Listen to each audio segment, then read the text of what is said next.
October 7th, 1 year later.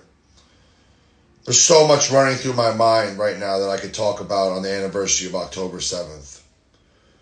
I could talk about how we know that Israel told so many lies that day, like how there were 40 babies or the grapes, all atrocity propaganda, which was then used to initiate the G-side of Gaza, and how the evidence even shows Israel fired on their own civilians that day. Google Hannibal Directive. I can talk to you about how Satan Yahoo wanted the attack to happen in order to justify everything that he and his terrorist state have been doing this past year. I can talk about how Israel unalives a child in Gaza every 30 minutes this past year, and the complete destruction of Gaza.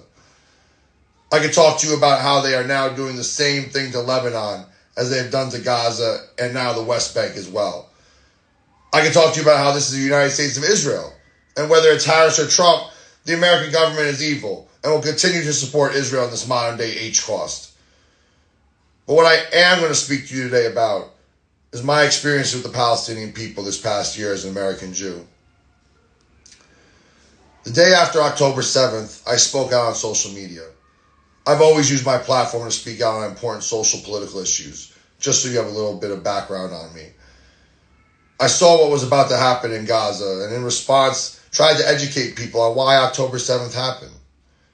I was met with an onslaught of attacks from the Jewish community and told that I was a self-hating fake Jew capo simply for humanizing the Palestinians.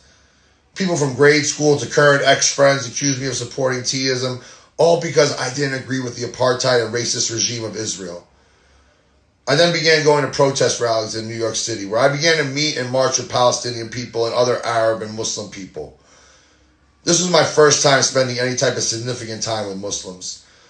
The way in which they immediately accepted me and embraced my presence and appreciated the sacrifices I was making and speaking out as a Jewish person for Palestine honestly helped me get through a lot of the hate and rejection I was getting from friends and even family.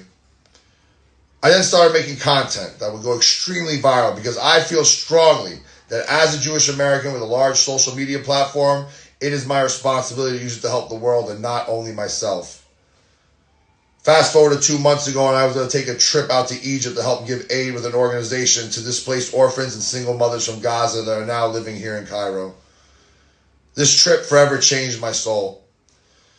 We've all seen the horrific videos and heard the stories, but when you are here on the ground and actually looking into the eyes of a young Gazan child and he or she tells you how they watched an IOF soldier unalive their parent in front of their very eyes, or how they watched their whole family get blown up in their home and they're the only one who survived, how the hell am I supposed to go back to living a normal capitalistic American lifestyle, huh?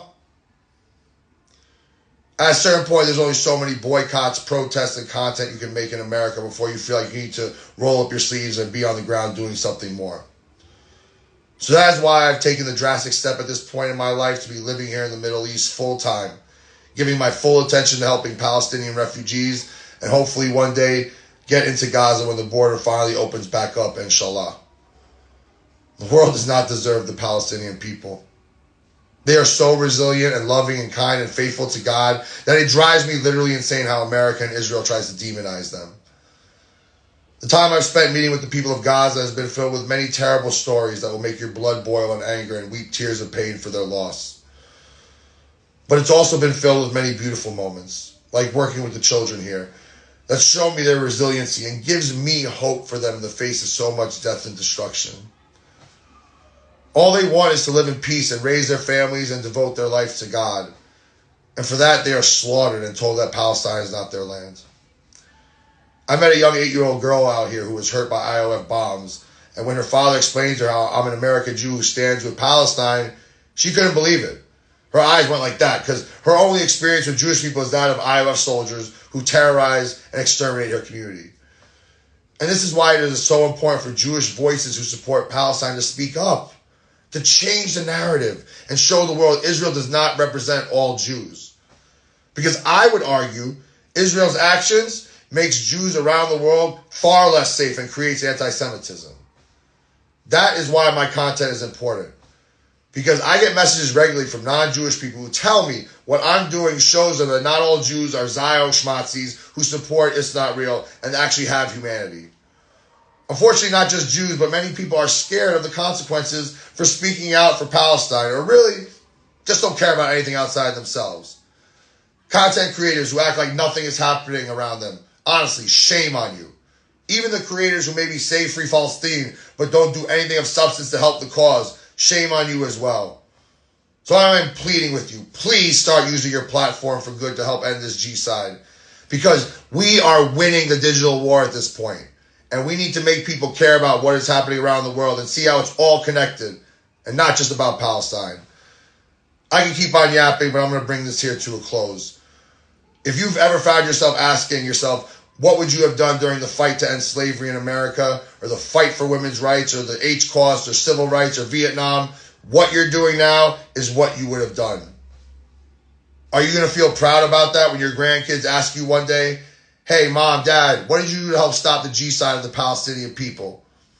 Because clearly most of you would have done nothing and been totally okay living in the zone of interest. Thank you for watching. And I will continue to stand with and advocate for the people of Palestine and all oppressed peoples until my very last dying breath. I am at peace with the choices I've made. Whatever happens to me at this point, I can at least go to sleep at night knowing I did everything I could to help those in need and work towards a free Palestine. Because I know Palestine will be free one day, inshallah.